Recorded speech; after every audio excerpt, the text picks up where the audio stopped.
হোস্টেলে রান্নার কাকুকে আমরা ফেয়ারওয়েল দেওয়ার জন্য আমরা চলে এসেছি শিব মন্দির বাজার। আজকে প্রচুর বৃষ্টি, এই যে আমরা এখন বৃষ্টির মধ্যে ভিজতে ভিজতে যাচ্ছি। এই বৃষ্টির মধ্যে যা বৃষ্টি পড়ছে না আজকে বলার মতো না, এত পরিমাণে বৃষ্টি, সবাই আমরা ভিজে গেছি। আর বিদ্যুৎ যা চমকাচ্ছে না, কি করার আছে, যেহেতু আমাদেরকে কিনতেই হবে। আর এই বৃষ্টির মধ্যে সব বান্ধবী মিলে বের হয়ে গেছি, যারা যারা কিনতে যাব আজকে। এই যে শিব মন্দিরের উদ্দেশ্যে আমরা যাচ্ছি, যে বাজারে যাচ্ছি সবাই মিলে। এত বৃষ্টি রে বাবা, দোকানগুলোও খুলে নেই, এত পরিমাণে বৃষ্টি। এই যে ফাইনালি আমরা দোকানে চলে এসেছি, একটা দোকানে। এই যে এখানে কালেকশন আছে, একটা সেট নিব কাকুর জন্য, আর কাকুর জন্য থাকবে আমাদের জন্য ছোট্ট ফুল। আর এখানে হচ্ছে পূজা। এই যে আমরা এখানটায় ফুল নিব, ফুলের উফ কি সেন্ট, ফ্লেভারটা এত ভালো লাগছে না।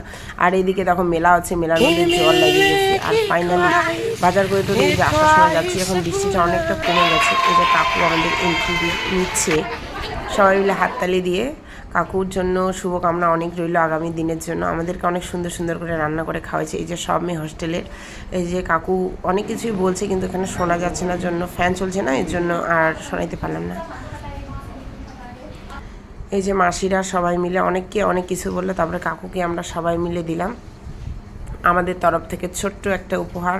কাকুর আগামী দিন অনেক ভালো থাকলো। এই যে মাসিরা আর এই যে আমাদের সব বান্ধবীরা মিলে সবাই ছোট্ট একটা ফটো। থ্যাংক ইউ দেখার জন্য ভিডিওটা।